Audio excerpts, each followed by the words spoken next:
Chers amis, bonjour et bienvenue sur les ondes de Radio Arc-en-Ciel à travers Facebook, à travers aussi YouTube, émission que vous pouvez entendre sur YouTube, mais sans le coup de baguette magique de Olivier et sans la programmation spéciale de Mazam. Puisque à tout moment, vous pouvez tomber sur ce qu'on peut appeler le premier rush de cette émission. Et même dans le premier rush de cette émission, nous avons Bernard. Bonjour Bernard, comment vas-tu aujourd'hui? Bonjour Marcel, et bonjour à tous. Avant de commencer, je tiens à te remercier au nom du groupe Jésus mon guide. Oh. Merci de nous faire partager les lectures de tous les jours. Merci de nous faire participer à cette évangélisation. Tout le plaisir est pour le Seigneur. Merci Bernard. Nous sommes aujourd'hui le jeudi 17 septembre 2020. Voilà ce que nous proclamons. Voilà ce que vous croyez. Corinthiens 1, chapitre 15, versets 1 à 11. Lecture de la première lettre de Saint Paul apôtre aux Corinthiens. Frères, je vous rappelle la bonne nouvelle que je vous ai annoncée. Cet évangile, vous l'avez reçu. C'est en lui que vous tenez bon. C'est par lui que vous serez sauvés, si vous le gardez tel que je vous l'ai annoncé. Autrement, c'est pour rien que vous êtes devenus croyants. Avant tout, je vous ai transmis ceci que j'ai moi-même reçu. Le Christ est mort pour nos péchés, conformément aux Écritures, et il fut mis au tombeau. Il est ressuscité le troisième jour, conformément aux Écritures. Il est apparu à Pierre, puis aux 12. Ensuite, il est apparu à plus de 500 frères à la fois.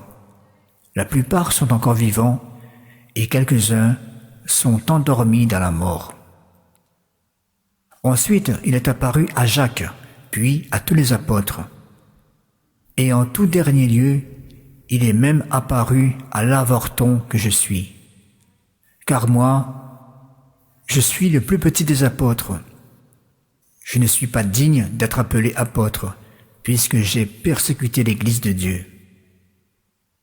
Mais ce que je suis, je le suis par la grâce de Dieu, et sa grâce, venant en moi, n'a pas été stérile.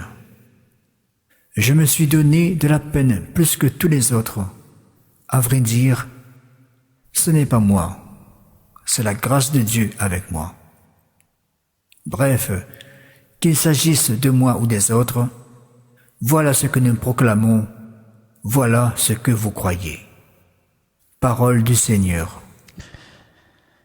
Merci Bernard. Oui, Bernard, à travers la lecture, à travers cet élan d'évangélisation du groupe Jésus est mon guide, eh bien voilà, on fait perdurer cette connaissance de la vie de Jésus, on fait perdurer notamment aussi les premières lectures, puisque sur Radio Arc-en-Ciel, et dans nos églises, c'est souvent l'évangile qui est mis en avant, mais avec l'évangile, c'est comme un carré sans piment, quoi. Et ça, là, il donne le piment.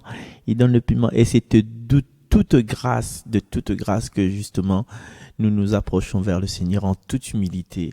Et Bernard, est-ce que tu veux bien continuer à nous proclamer le psaume de ce jour? Psaume 117.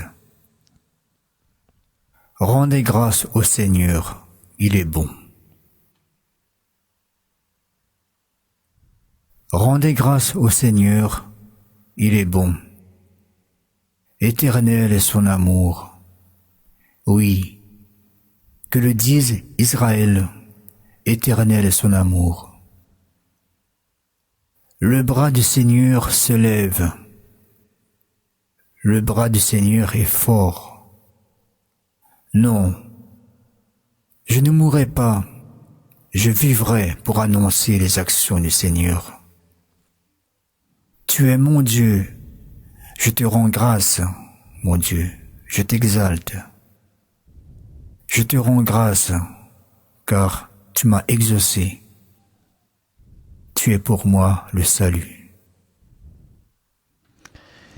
Oui, oui Bernard, tu as raison. Il faut rendre grâce au Seigneur. Et c'est une petite parole dans ce psaume. Non, je ne mourrai pas. Je vivrai. Et on vit pourquoi? Quel est le but de notre vie, de notre souffle? Quel est le but de tous nos moments où nous nous sommes relevés des situations un peu, un peu compliquées, un peu décevantes, un peu avilissantes, un peu abattantes? Eh bien, pourquoi on se relève? C'est pour annoncer les actions du Seigneur dans notre vie.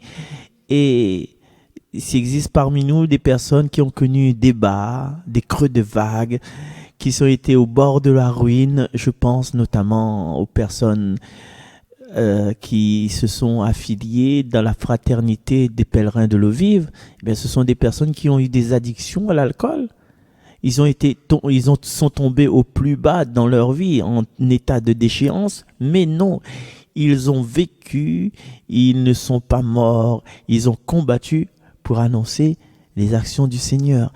Et telle doit être notre vie, malgré si on a traversé des moments difficiles, malgré si on est couvert de péché, comme cette femme, couverte de péché et de mauvaise réputation, qui, dans son élan d'amour, a lavé les pieds de Jésus avec ses cheveux.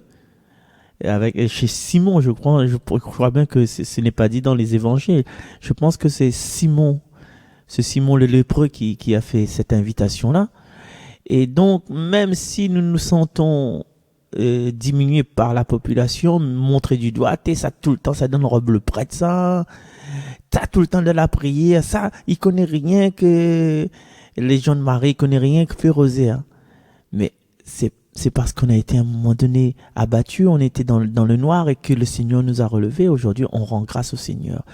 Que cette journée, aujourd'hui, soit pour chacun de nous, notamment ceux qui se sont le plus blessés, ceux qui se sont vus montrer du doigt avec des critiques, etc., mal placés dans l'estime des gens de cette terre. Mais vous savez, les gens de cette terre ne possèdent pas la vie éternelle, n'offrent pas la vie éternelle. Ils possèdent peut-être la vie éternelle, mais pas aujourd'hui. Ils n'offrent pas la vie éternelle. Ils n'offrent pas cet amour indicible. Vous savez, cet amour, quand les personnes qui ont fait l'expérience de la mort imminente ont ressenti à travers cette boule de lumière, cet amour, ils ne peuvent expliquer cet amour qu'ils n'ont jamais connu sur terre. Eh bien, c'est un amour de Dieu. Et les personnes que nous devons faire confiance sur cette terre, ce n'est pas ton chéri, ce n'est pas ton enfant, ce n'est pas ta femme, ce n'est pas ta grande fille, ce n'est pas ta maman ni ton papa, mais c'est premièrement toi-même, et à travers toi-même, il brille un Seigneur. Donc, premier en Seigneur, le Seigneur qui te fait briller. Voilà, les deux personnes importantes dans ta vie, le Seigneur, Dieu Père, Fils et Saint-Esprit, toi-même, et le reste vient après. Je vous souhaite de rencontrer ce Seigneur malgré les péchés qui pèsent sur nous. Il vient par son amour souffler tout ça. Bye bye, merci encore Bernard, on nous retrouve.